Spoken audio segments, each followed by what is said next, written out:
In this video, I'm going to show you how to start working with string variables. I'm going to show you how to concatenate strings, repeat strings, use multi-line strings, and I'm going to show you the built-in length function.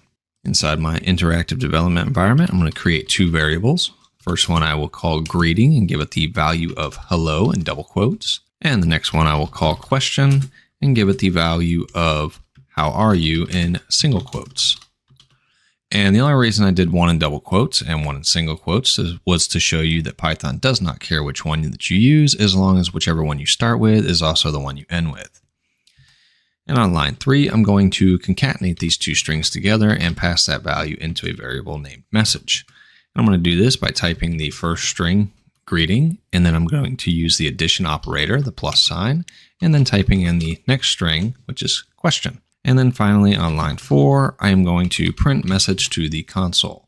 When I run this, we'll see down here, we get the output, hello, how are you? But you'll notice that we don't actually have a space between hello and how are you. This is because unlike the print function, where when you put multiple variables in here, it automatically adds the space. When you concatenate two strings together, it simply sticks them together exactly how they are. So to get that space in there, we could either add a blank space at the end of hello, a blank space at the beginning of how are you, or in the concatenation, we can simply add a blank space into it and use another additional operator.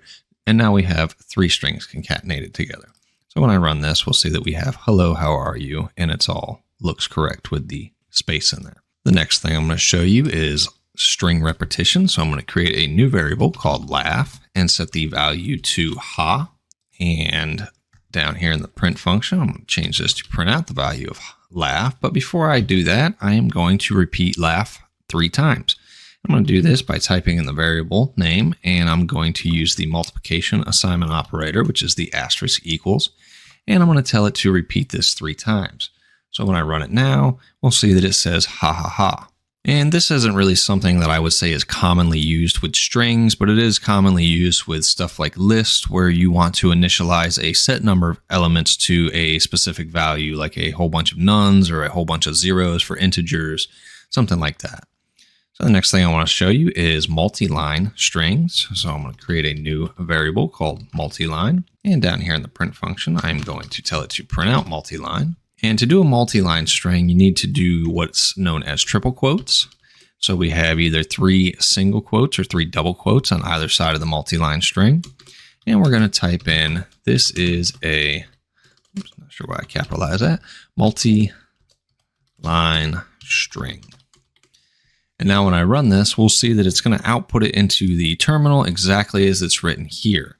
And it is important to note that this does retain any white space that is either at the end of the line or at the beginning of the next line. And if I run this now, we'll see that it put multi-line way over here. And if I highlight this, we can see we have a bunch of empty spaces here. And the reason that this might be a problem is if you're trying to print this to a file or something, and the file only can go so many characters wide and you have a whole bunch of blank space here for whatever reason, it's going to start affecting the rest of the file after that. And finally, I want to show you Python's built-in length function, which allows you to get the number of elements that are in a container.